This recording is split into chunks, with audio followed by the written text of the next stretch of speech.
Alumnas de fonoaudiología.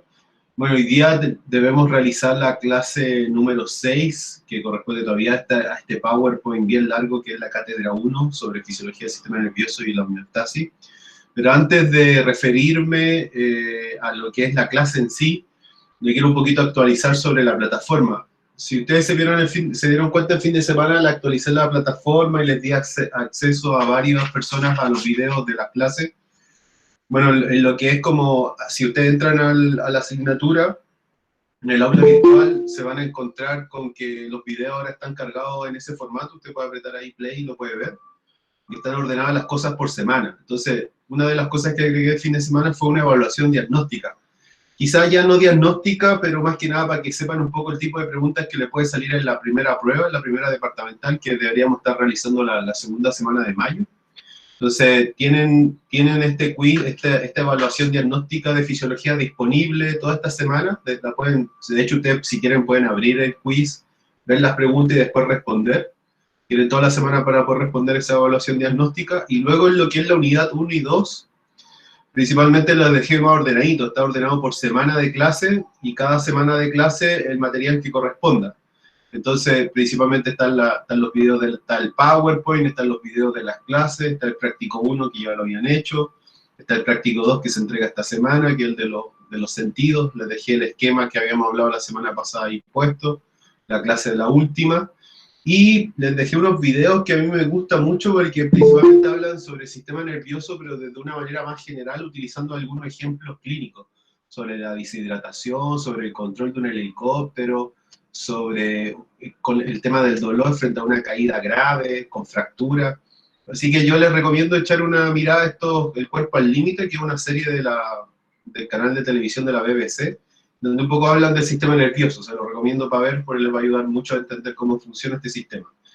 Y le había dicho a la encargada de curso, hoy día, a las 1:30, de la 1:30 a las 3, tienen que realizar el práctico 3, pero el práctico 3, que es principalmente fisiología de la neurona, es un práctico que van a tener que realizarlo de manera sincrónica, es decir, nos vamos a conectar 10 minutos solamente para dar las instrucciones, y luego de esos 10 minutos de instrucción, usted debería continuar con lo que es el práctico 3. El práctico 3 se hace y se realiza el día de hoy en el horario de laboratorio.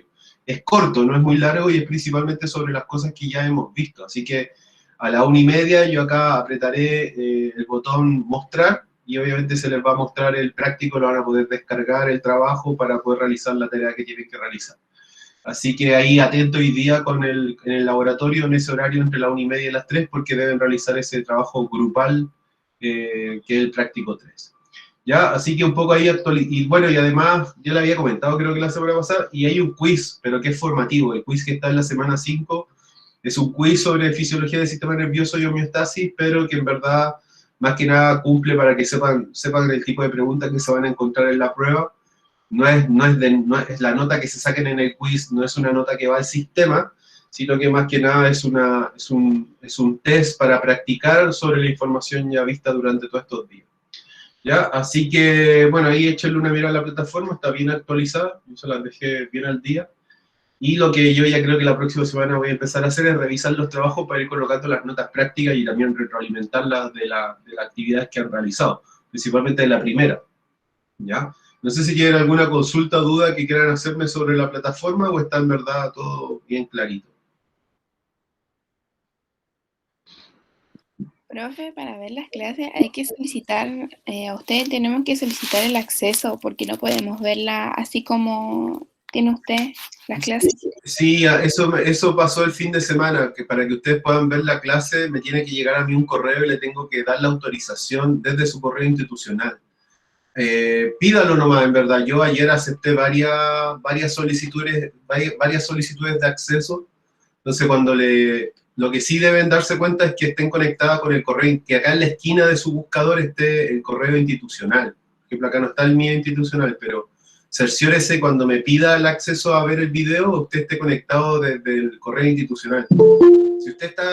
Yo creo que si usted está conectado desde el correo institucional, debería verse el video. De no ser así, me manda el permiso y yo lo acepto, porque cuando yo acepto el permiso, cuando usted me pide el permiso, a mí me llega un correo electrónico.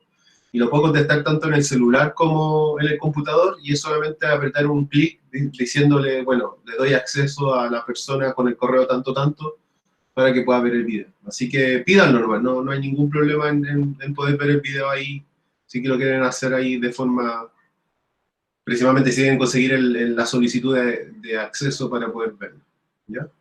Pero sí, era un tema que el fin de semana ahí yo estuve dando harta solicitudes, harta gente que me pidió poder ver los videos el fin de semana. Ya, bueno, eso sobre la plataforma. Y bueno, yo ya les comparto el Power nomás de lo que tenemos que hablar hoy día.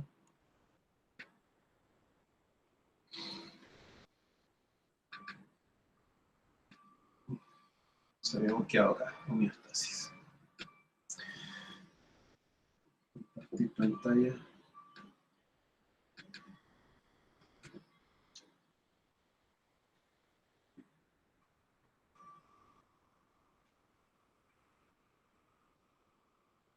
Bueno, me confirman que están viendo la pantalla que dice homeostasis ahí. Sí, profe. Sí, profe. Ya, muchas gracias. Bueno, la clase del día de hoy es sobre homeostasis. Voy a ver que... Voy a fijar esto ahí, eso, así se me ve la pantalla. Bueno, lo de hoy día es principalmente sobre vamos a hablar sobre la homeostasis, pero ya no desde un punto de vista tan general, sino que más específico. Y principalmente hay que entender la homeostasis como un equilibrio. De hecho, homeo significa igual, estasis significa detención. Entonces, principalmente la homeostasis se define como una condición de equilibrio de un balance interno de las variables corporales fisiológicas frente a la interacción continua que tenemos con el medio externo que hace que esto quiera cambiarse. Es decir, la homeostasis es un proceso dinámico, principalmente porque constantemente hay estímulos externos que quieren cambiar las variables fisiológicas internas. Entonces, mantener la variable fisiológica interna en un estado de normalidad, en un estado de balance, principalmente lo va a realizar esta homeostasis, que es una capacidad que tiene el cuerpo para poder mantener las variables fisiológicas en un balance o en un equilibrio. Entonces, el estado del equilibrio del cuerpo se puede modificar dentro de estrechos márgenes compatibles con la vida. De hecho, principalmente la importancia de la homeostasis, de mantener estas condiciones en estas magnitudes que son equilibradas y que son de balance. Pueden haber cambios muy pequeños que pueden generar cambios en la condición de salud de un individuo. Por ejemplo, los valores normales de glicemia son de alrededor de unos 70 a 110 miligramos de azúcar o de glucosa por cada 100 ml de sangre, ¿ya? Eso es como más o menos el valor normal que debería haber de glucosa en la sangre, ¿ya? Son entre 70 a 110 miligramos por 100 ml de sangre. Entonces, cada estructura, cada célula, cada tejido del cuerpo, y por lo tanto cada aparato y cada sistema del cuerpo humano, contribuye de alguna manera para poder mantener esa variable, que es la glucosa o que es la glicemia, en esos valores, que son 70 y 110.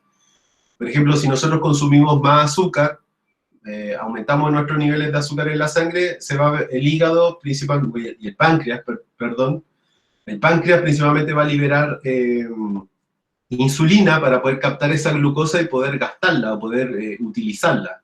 Entonces, por ejemplo, la liberación de insulina podría ser un método de homeostasis para poder mantener los valores normales de glicemia en la sangre, que corresponden a esos valores que están ahí.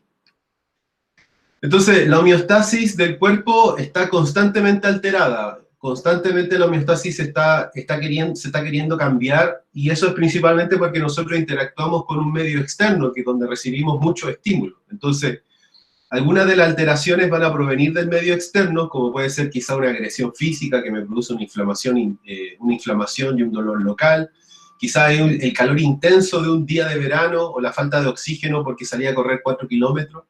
Todas esas variables externas obviamente van a generar una modificación de las variables internas del cuerpo y del cual el cuerpo, a través de la homeostasis, va a querer compensar o responder. En tanto, van a haber algunas alteraciones que tienen que ver con un orden más interno, con lo que sucede internamente en el cuerpo, como puede ser la disminución de la glicemia, la disminución de la concentración de glucosa en la sangre, o tener niveles muy bajos de glicemia porque me salté el desayuno. Entonces, los desequilibrios homeostáticos también se pueden dar no solamente por cosas físicas, no solamente por situaciones físicas externas o internas, o tangibles, sino que también los desequilibrios homeostáticos y la mantención de la homeostasis también se da por factores de tipo emocionales, como puede ser el estrés psicológico en un medio laboral, o lo estresado que puede generar estar en la casa encerrado debido al confinamiento de la pandemia. O, por ejemplo, el estrés producido por la exigencia del propio trabajo o de la propia universidad cuando estamos estudiando. Entonces, no solamente los cambios son físicos, sino que también los cambios pueden ser en relación a cómo nos sentimos emocionalmente con la exigencia del día a día. Entonces hay un autor, un fisiólogo muy importante, que es uno de los principales autores que habla sobre la homeostasis y su relación principalmente con el estrés.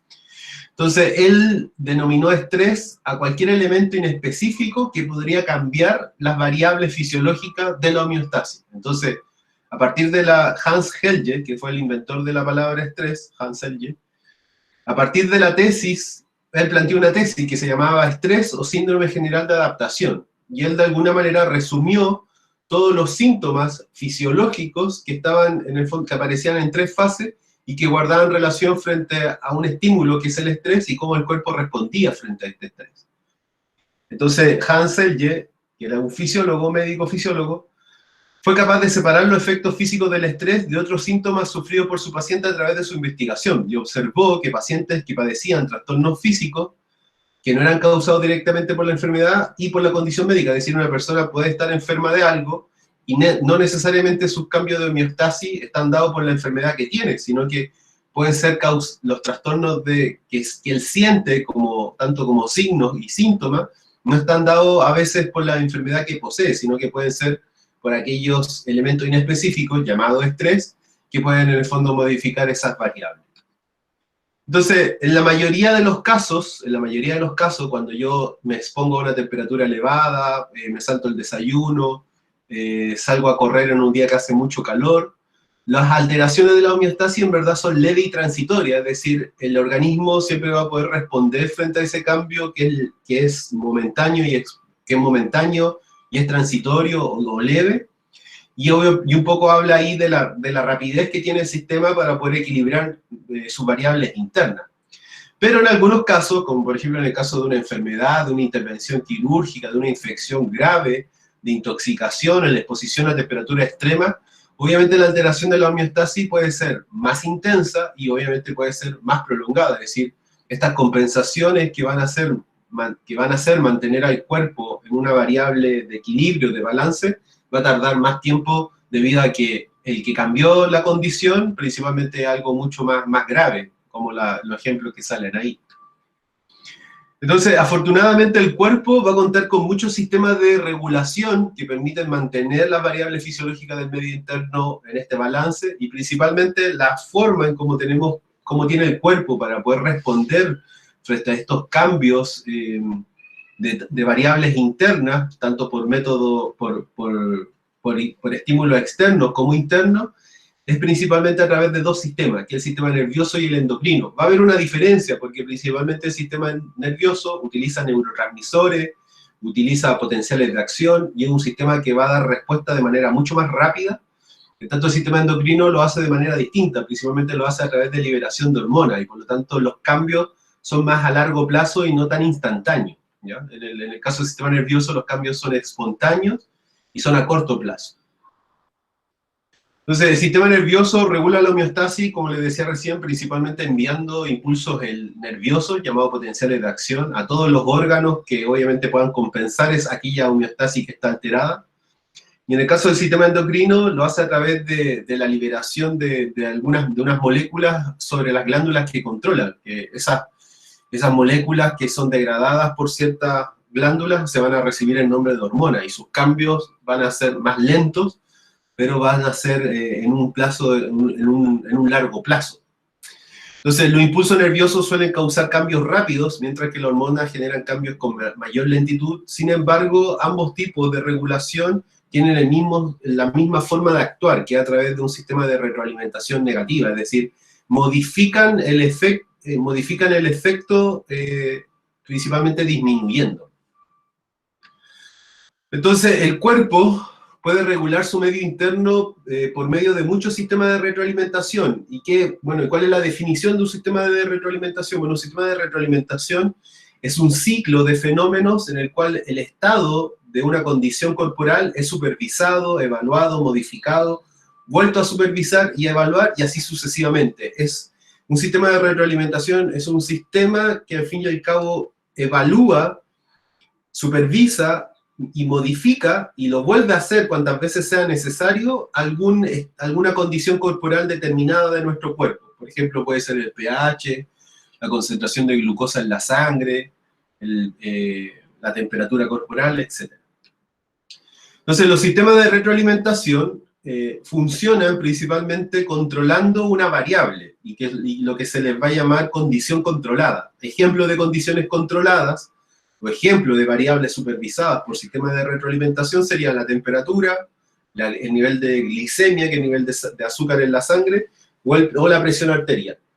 Entonces, cuando ocurre una alteración de esa condición controlada, cuando el nivel de glicemia, el nivel de temperatura, el nivel de presión arterial se modifica, tanto disminuyendo o aumentando, pero saliéndose de su promedio normal, principalmente debe haber un estímulo que cambie esa condición controlada, y obviamente le vamos a llamar estímulo a aquella acción que genere un cambio de esa condición controlada. Entonces, todo sistema de retroalimentación debe poseer 3 elementos para ser llamado así. Tiene que tener un receptor, que es principalmente el que se encarga de enviar la información hacia el centro controlador. Bueno, el centro controlador es el que recibe la información del cambio o modificación de esa variable, y luego hay un efector, que es el que provoca el cambio. Entonces, por ejemplo, la temperatura corporal aumenta, va a haber un receptor que va a captar que esa temperatura corporal aumentó, lo envía a un centro de control, en el caso de la temperatura al hipotálamo, y el hipotálamo luego da una respuesta a través de un efector, que por ejemplo podría ser las glándulas sudoríparas, que liberan agua de sus glándulas para poder liberar calor y obviamente también crear una capa de agua alrededor de nuestro cuerpo que nos logre enfriar. Entonces, todo sistema de retroalimentación tiene 3 elementos: un receptor, un centro de control y efector. El receptor es el que envía la señal o los impulsos nerviosos o químicos hacia el centro de control. El centro de control es el que recibe la aferencia, la suministra y da una respuesta. Y el efector es principalmente quien provoca el cambio o modifica la condición controlada de alguna de las variables fisiológicas del cuerpo. Entonces, ¿qué es el receptor? Bueno, el receptor es la estructura del cuerpo que detecta los cambios de una condición controlada y envía la información al centro de control. Esta vía también se denomina vía aferente porque va hacia el centro controlador, porque la información fluye hacia el centro de control. Y habitualmente la aferencia se produce de 2 formas. Puede ser un impulso nervioso, principalmente utilizado por el sistema nervioso, o pueden ser señales químicas como hormonas, que es lo que utiliza principalmente el sistema endocrino para poder comunicarse con los órganos y hacer estos cambios en las condiciones controladas.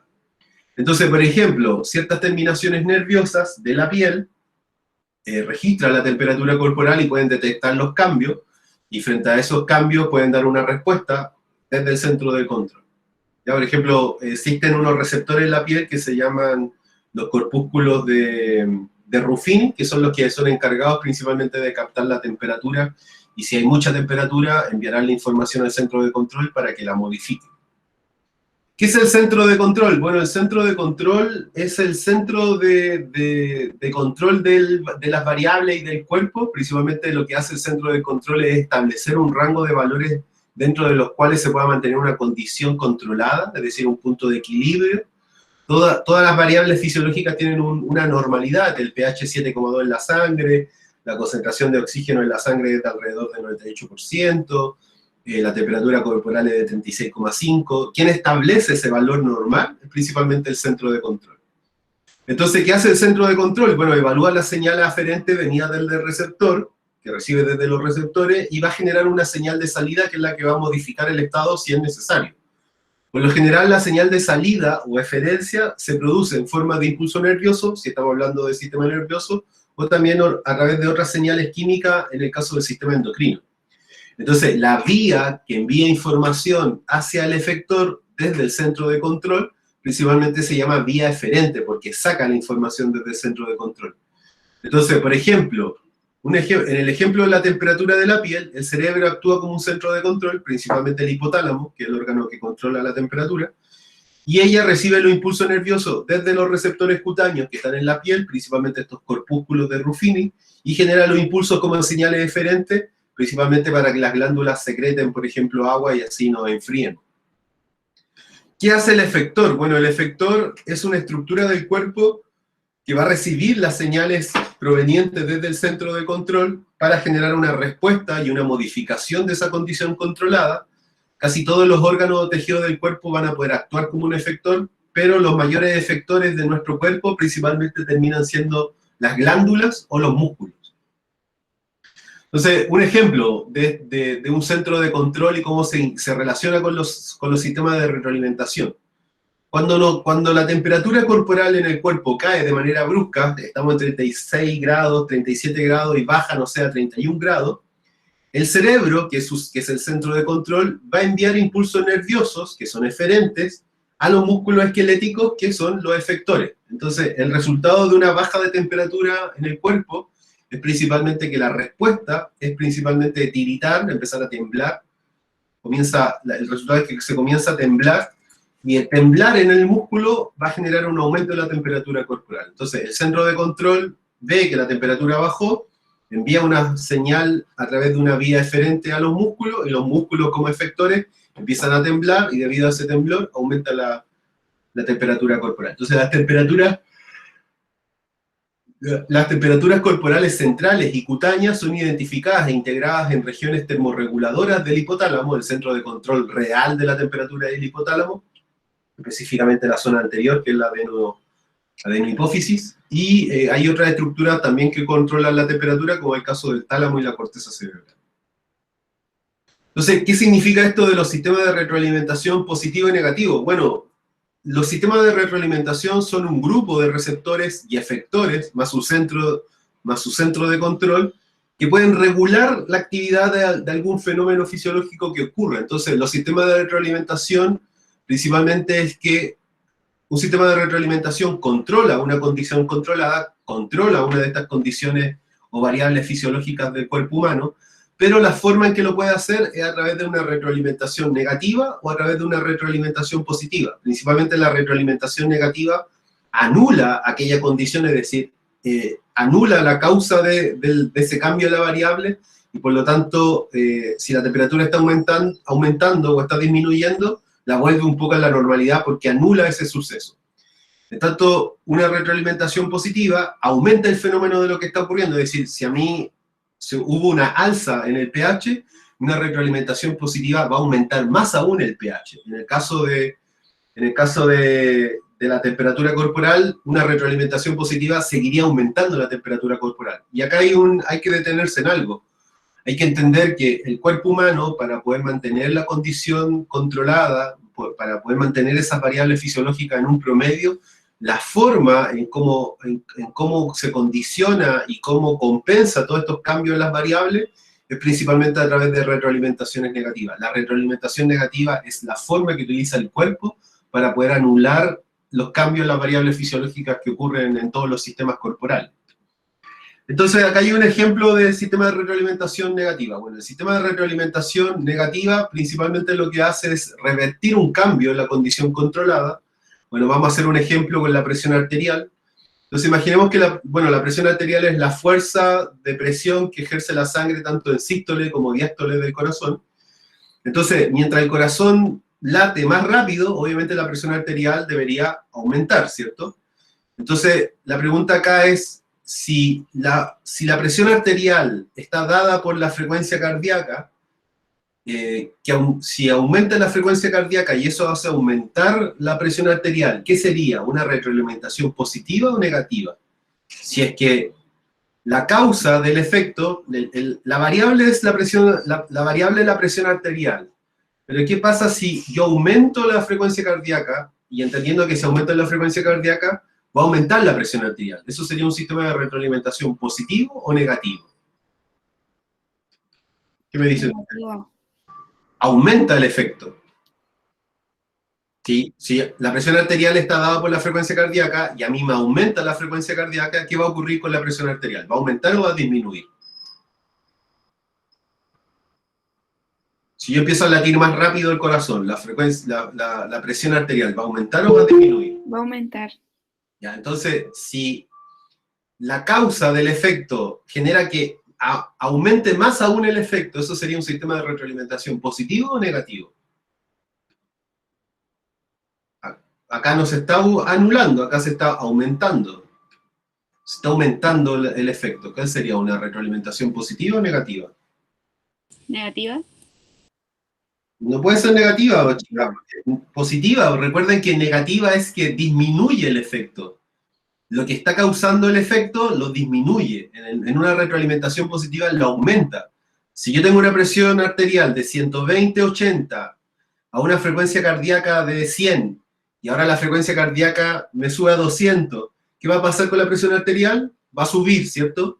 Entonces, si sube la frecuencia cardíaca y por lo tanto el aumento de la frecuencia cardíaca aumenta la presión arterial, eso es un fenómeno de retroalimentación positiva porque aumenta, intensifica la variable fisiológica que es la presión arterial. Entonces, si un estímulo externo o interno provoca un aumento de la presión arterial, se produce una secuencia de eventos, que obviamente es la secuencia de eventos fisiológicos, pero esto sería una retroalimentación positiva, ¿ya? Porque mientras más presión, mientras más frecuencia cardíaca, más presión arterial va a haber. En el caso de la temperatura, si aumenta la temperatura corporal, o sea, si disminuye la temperatura corporal y yo me pongo a temblar y eso estabiliza la temperatura, ¿qué sería? ¿Un sistema de retroalimentación positivo o negativo? Negativo. Negativo. ¿Ya? Negativo, porque al fin y al cabo volvió a correr, o sea, el efecto que era de la disminución de la temperatura volvió a la normalidad gracias al temblor. Entonces, en este caso aquí sería una retroalimentación de tipo negativa aquí. ¿Ya? Entonces, por ejemplo, en el caso de los sistemas de retroalimentación negativa, bueno, los vasoreceptores, que son receptores que están principalmente en la aorta y que son las que miden la presión arterial, esos vasoreceptores, que son receptores de presión, vuelvo a insistir que están en los vasos sanguíneos más grandes del cuerpo, como es la aorta, ellos van a detectar presiones arteriales que son altas. Entonces, cuando los vasoreceptores que están ubicados en los vasos sanguíneos detectan un aumento en la presión arterial, ellos van a enviar impulsos nerviosos, aferencias, que van a, en el fondo, tienen que generar una disminución del efecto. Entonces, la forma en disminuir el efecto es principalmente atacando al corazón y los vasos sanguíneos que vendrían a ser los efectores. Entonces, ¿cuál va a ser la forma en que el cuerpo va a disminuir la presión arterial si es que esta está en aumento? Bueno, principalmente van a haber dos formas. Una, disminuyendo la frecuencia cardíaca, porque si yo disminuyo la frecuencia cardíaca, la presión arterial también disminuye, pero también lo que puedo hacer es dilatar los vasos sanguíneos, que sería otra forma de poder dar respuesta a ese cambio. Entonces, vuelvo a preguntar acá, si a mí me está subiendo la presión arterial y yo quiero volver a estar en equilibrio, ¿qué es lo que debe ocurrir con la frecuencia cardíaca? ¿Debe disminuir o debe aumentar? Si yo quiero volver a estar en equilibrio, siendo que la presión arterial me está aumentando, ¿qué debería ocurrir con la frecuencia para volver a la normalidad? ¿Disminuir o aumentar?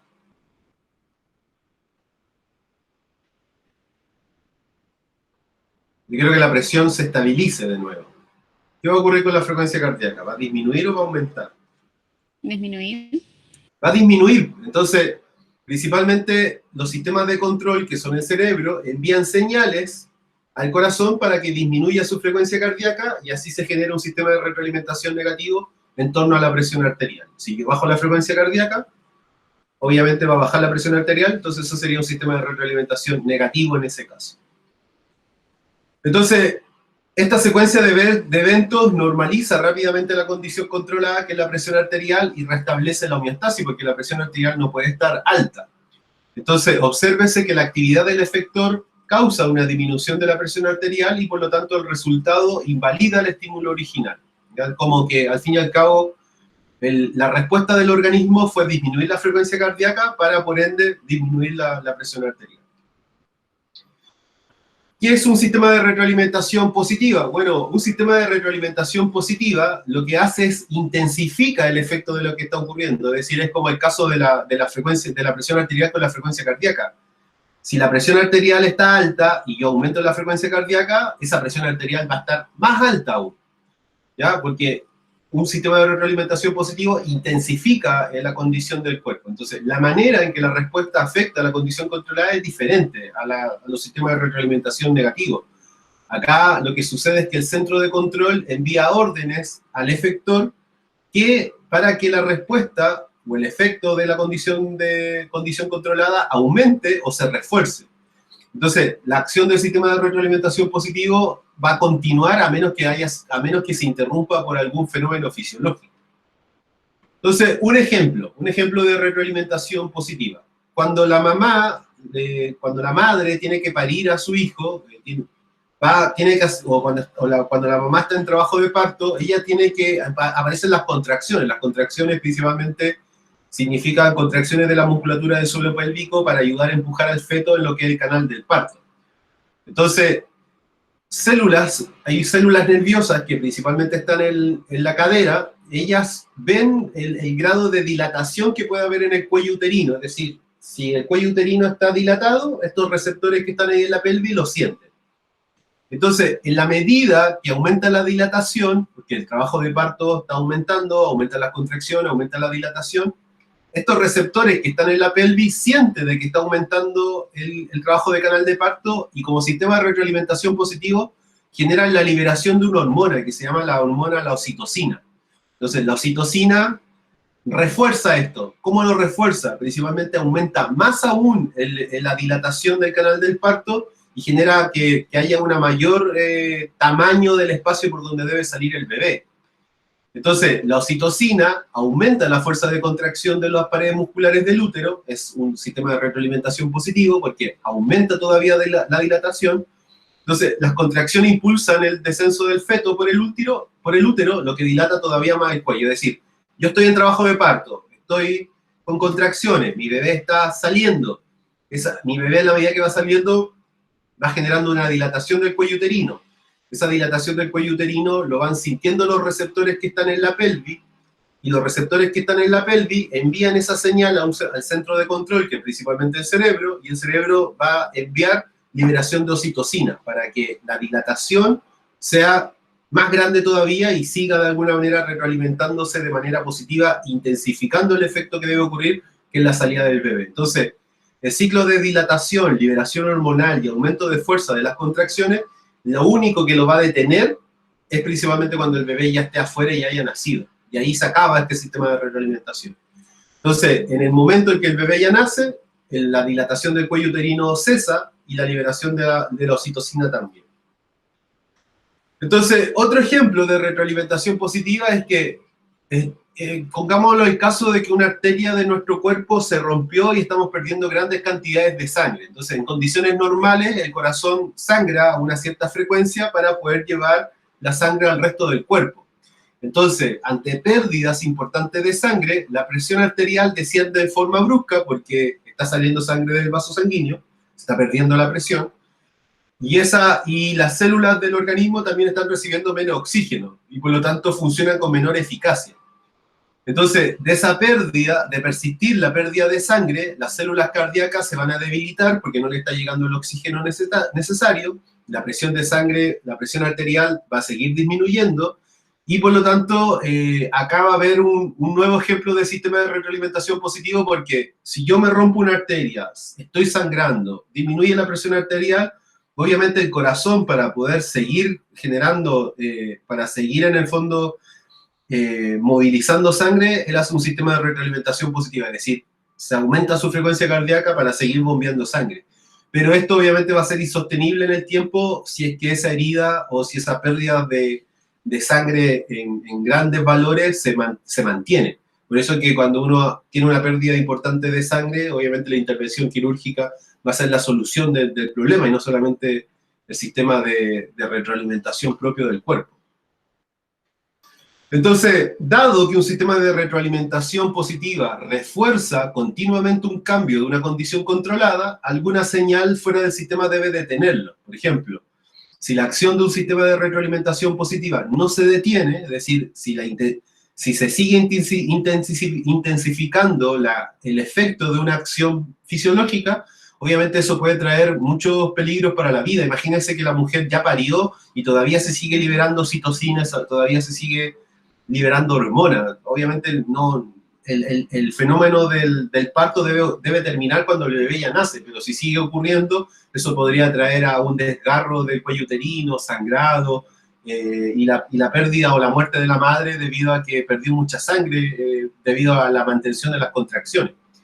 Entonces, la mayoría de los sistemas de retroalimentación negativos que hay en el cuerpo enlentece y después se detiene cuando se normaliza la condición controlada. Es decir, los sistemas de retroalimentación negativos están presentes en el cuerpo principalmente para dar respuesta a estos cambios que ocurren en el ambiente, y ellos se van a enlentecer cuando ya la condición esté controlada. Entonces, por lo general, los sistemas de retroalimentación positiva refuerzan condiciones que no aparecen muy a menudo, mientras que los sistemas de retroalimentación negativa regulan principalmente las formas para que el cuerpo se mantenga estable o en balance. Entonces yo les voy a poner un ejemplo y quiero ver si ustedes me ayudan y entienden esto de los sistemas de retroalimentación. Vamos a compartir una pantalla. Un poco para hacer acá el espacio. Entonces le comparto la pantalla, otra pantalla, la pizarra.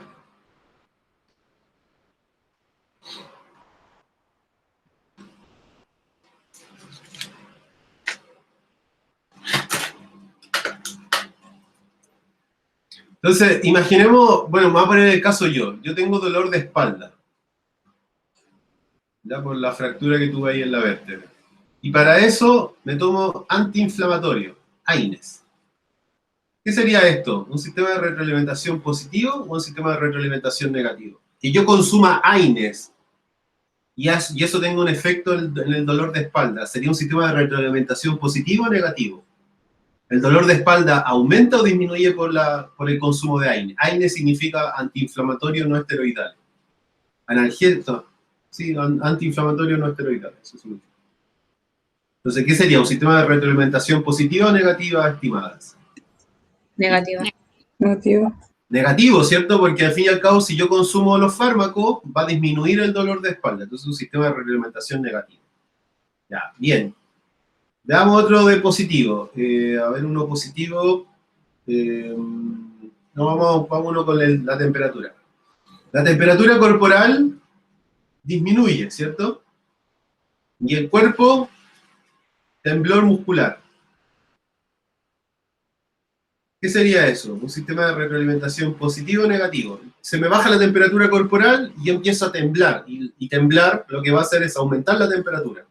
¿Qué sería? Un sistema de retroalimentación negativo o positivo. ¿Refuerza el efecto? Piénselo, refuerza. Es decir, cuando yo tiemblo muscularmente, ¿eso va a disminuir más la temperatura o va a modificar el estado de lo que está ocurriendo? Cuando modifica el estado de retroalimentación negativa y cuando lo intensifica, es positivo. En este caso, ¿qué sería? ¿Negativo o positivo? Baja la temperatura, yo me pongo a temblar los músculos, sistema de retroalimentación positivo o negativo. Negativo. Negativo, porque modifica la situación. Temblar muscularmente hace que la temperatura aumente, lo modifica. Otro ejemplo de retroalimentación, a ver, bueno, vamos a hacer el tema del parto. Entonces, estoy en trabajo de parto, la mamá está en trabajo de parto y se libera oxitocina. Oxitocina. Entonces, ¿qué genera esto? Un sistema de retroalimentación positivo o negativo. Yo estoy en trabajo de parto, se libera la hormona oxitocina y ¿eso qué va a aumentar? ¿Va a aumentar el trabajo de parto o lo va a disminuir? Aumentar. Entonces, un sistema de retroalimentación Positivo. Positivo. positivo. Profe, Dígame. ¿me puede explicar de nuevo el ejemplo de la temperatura, por favor? bajó la temperatura, ¿cierto? Tienes frío y tú tiemblas, te pones a temblar, ¿cierto? Temblar hace que se te baje la temperatura más o hace que disminuya la temperatura o aumente la temperatura. El temblor, ¿qué hace? ¿Hace que disminuya más la temperatura o hace que aumente? ¿Aumente? Que aumente, ¿cierto? Entonces, ¿intensificó o cambió la situación? La cambió. La cambió. Y como la cambió, es retroalimentación negativa. Ah, ya, profe, gracias. Voy a colocar otro de temperatura así que quede como ejemplo de positivo. Imaginemos que nosotros tenemos la temperatura alta, ¿ya? Tenemos calor, y nos metemos a un sauna. ¿Qué sería? ¿Retroalimentación negativa o positiva? Positiva. Positiva, porque refuerza la actividad. Yo ya tengo calor y me meto a un sauna donde va a haber más calor, aumentar más la temperatura. ¿Ya? Un último ejemplo.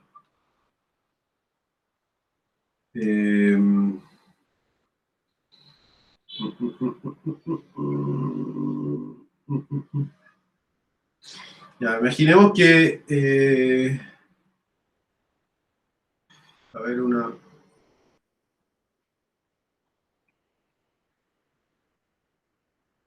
imaginemos que aumentó el pH, ¿ya? Y usted se toma un antiácido.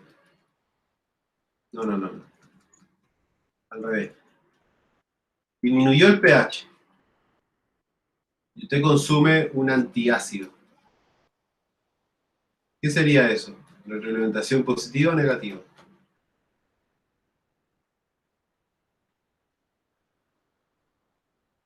Negativa. Negativa.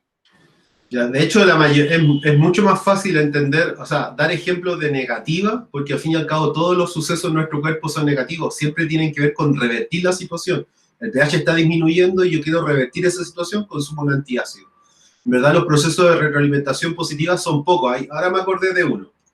El bebé está... en la mama, los bebés con la mamá está tomando leche de la glándula mamaria, ¿ya?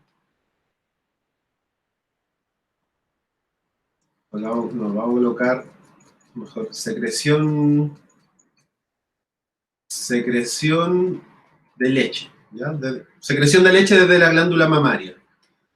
Que el bebé, labios, por ejemplo, está la glándula mamaria, la mamá tiene que dar leche desde su glándula mamaria, pero cuando el bebé coloca los labios en el pezón, ¿eso ustedes qué creen? ¿Va a aumentar la secreción de leche o va a disminuir la secreción de leche?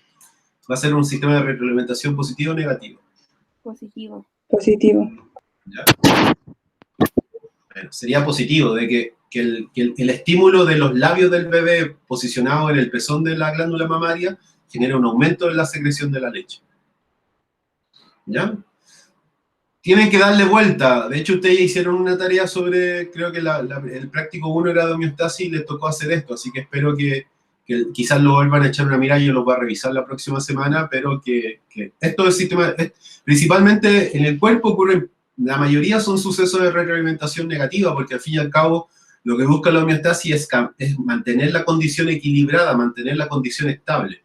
Y en verdad ejemplos de retroalimentación positiva son pocos, en verdad, no hay mucho.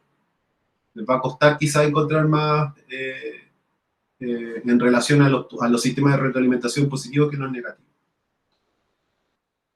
¿Cómo estamos de tiempo? ¿Ustedes terminan a las 11:30? No, a las 11:15. Vamos entonces con el PPT de lo otro que queda. Hoy esto está denso. Esto voy a hablar como...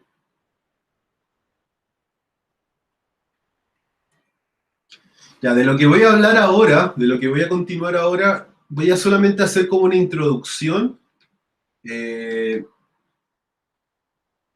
Voy a hacer solamente una introducción porque en verdad este contenido el que viene es el más difícil de todo, yo encuentro. Es como el el más enredado de entender y de explicar. Y por lo tanto, claro, lo voy a hablar hoy día como un poco de introducción, pero en la clase del próximo miércoles lo voy a hablar así al detalle, ¿ya? Entonces voy a avanzar un par de diapositivas, un poco para hacer la introducción para la próxima clase, y ahí lo vamos a dejar hasta el día de hoy, porque esta clase que viene, que es potencial de membrana, prefiero explicarla así bien, al detalle el día miércoles. Entonces, yo le hago acá la pregunta. Cuando hablamos de potencial de membrana, ¿el potencial de membrana es algo que es cuando la neurona está en reposo o cuando la neurona está en acción? Esa es la primera pregunta que le haría a ustedes.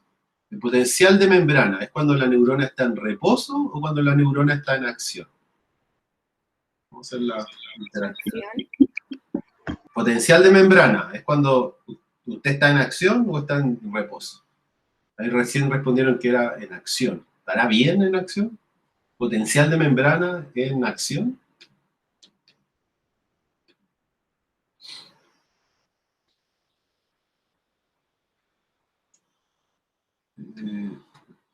¿Qué me dicen? Bueno, está mal ahí la compañera. Potencial de En reposo. en reposo. Entonces vamos a colocar los tres potenciales. Mire, hay un potencial que se llama de membrana. ¿Ya? Esto es cuando la neurona está en reposo. ¿Ya? Después hay otro que se llama el potencial sináptico. Esto es como un punto, es como reposo y acción, es como un punto medio. ¿Ya? No. Y después tenemos el potencial de acción, que obviamente es cuando está en activa la neurona. ¿Ya? Entonces vamos a colocar acá el LIC y el LEC. Acá también vamos a colocar LIC, LEC, LIC, LEC. Entonces, cuando la neurona está en reposo, ¿la carga eléctrica al interior de la neurona es negativa o positiva? Al interior, la carga es positiva o negativa.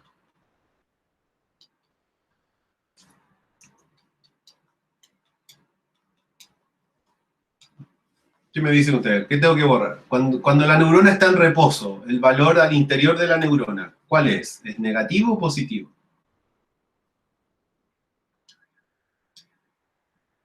Pódensela, tienen dos opciones no. Cuando la neurona está en reposo, el valor con un voltímetro al interior de la neurona es positivo o negativo.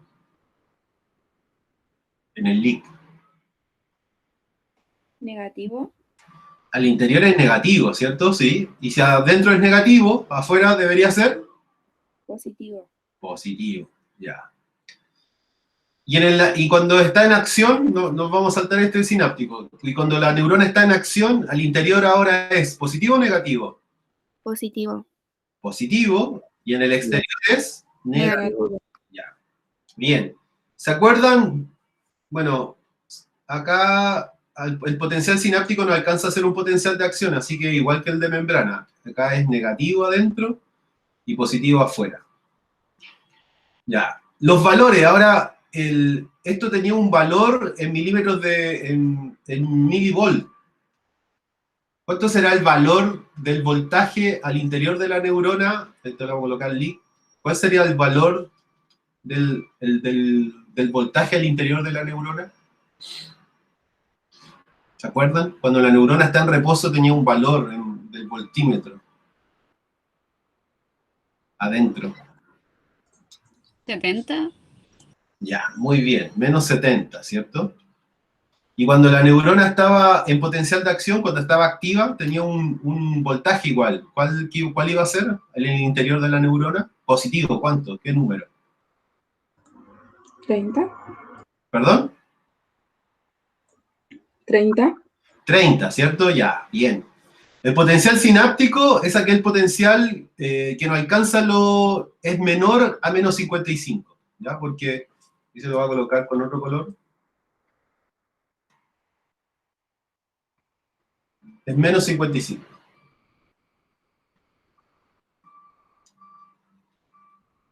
¿Ya? Porque ese es el valor del umbral. Entonces los potenciales sinápticos son aquellas señales que se acumulan en el soma y en la dendrita, pero que no superan el umbral. Entonces son menores a menos 55 milivolts. Puede ser, no sé, podría ser 69, 68, 67, 66, 60, 62. Podría ser 59, 58, hasta 56. ¿Eh? Son valores que van entre 69, entre 70 y 55. Entre 70 y 55. Eso es un potencial sináptico. Entonces, lo vamos a borrar de nuevo y lo vamos a escribir, pero más ordenadito ahora. Entonces, potenciales que son, al fin y al cabo, cuando hablamos de potenciales, son diferencias eléctricas. Hay tres, ¿cierto? Entonces, hay un potencial, ustedes me ayudan, hay un potencial de membrana, que es cuando la neurona está... ¿Cuándo es esto? ¿Cuándo ocurre esto? Potencial de membrana, ¿cuándo era? En reposo. Reposo. En reposo, donde en el leak la carga va a ser en el interior Negativa. negativa, en el LEC la carga es positiva, y el valor en el voltaje es de menos 70 milivolts. ¿Sí? Luego tenemos, acá le podrían escribir, si quieren, potencial de membrana se define como la diferencia de carga eléctrica que hay entre el medio interno y externo y que marca todo esto que está aquí. Luego tenemos los potenciales sinápticos.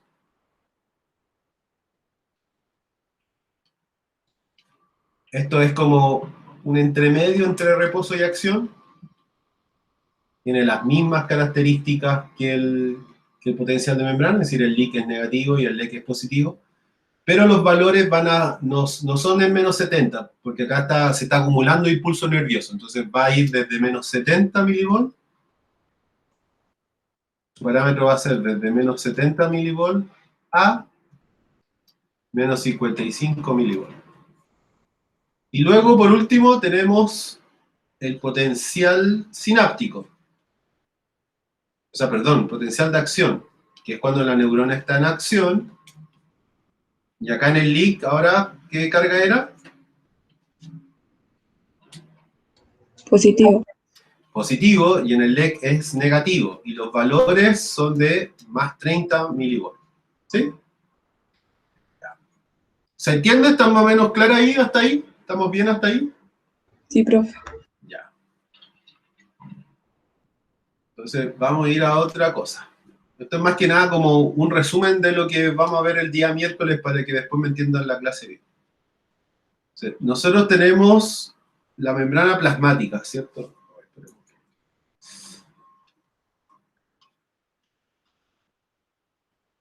Esa es la membrana plasmática. Y nosotros tenemos muchos elementos acá.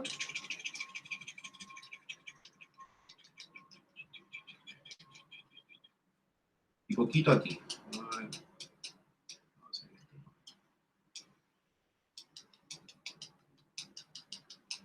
Poquito acá.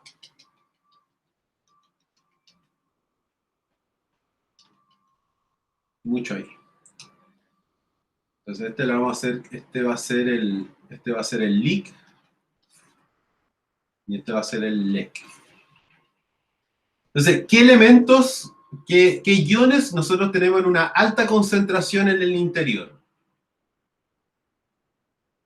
¿Qué iones hay en una alta concentración en el interior de la neurona? Potasio, sodio, cloro.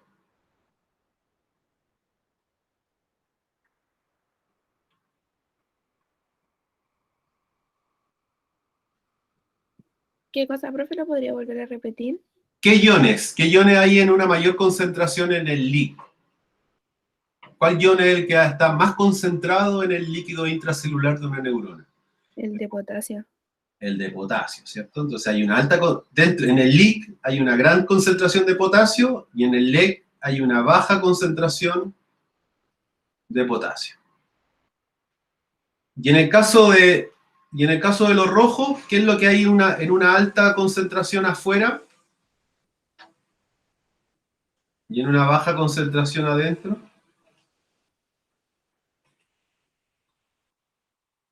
¿Qué es lo que hay más afuera de la neurona? ¿Cuáles iones? Sodio, potasio, cloro. Sodio. ¿Y Sodio, cloro? sodio y cloro.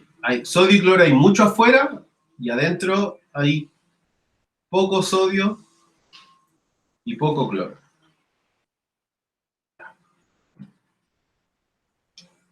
Entonces, si esto se mueve, si el potasio se mueve desde adentro hacia afuera, o el sodio se mueve desde afuera hacia adentro, la flecha de color morado sería transporte pasivo o activo.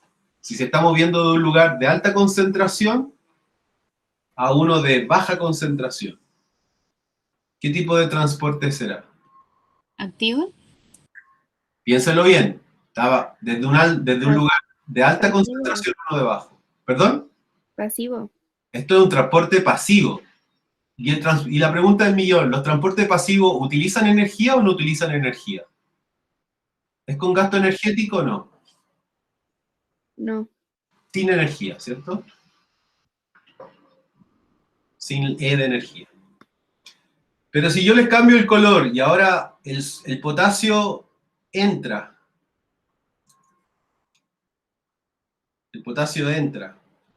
o el sodio y el cloro sale, ese tipo de transporte, ¿qué transporte será? ¿Pasivo o activo? Activo. Activo. Porque va desde un lugar de baja concentración a uno de alta. ¿Y este transporte activo utiliza energía o no? Sí. Sí. Energía.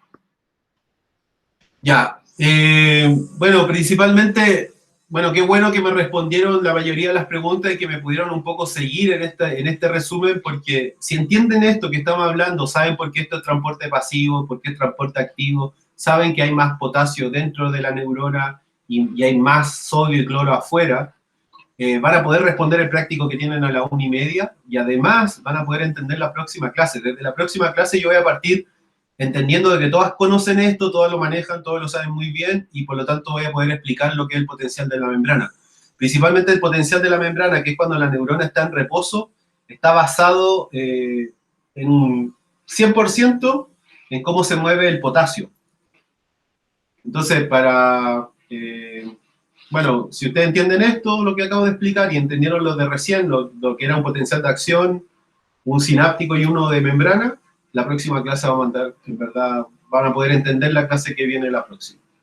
Entonces, Profe, dígame, ¿puede poner el resumen que hizo antes?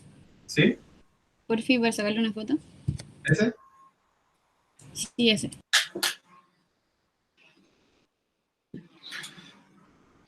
Este se llaman potenciales sinápticos y están en esos valores porque no superan el umbral.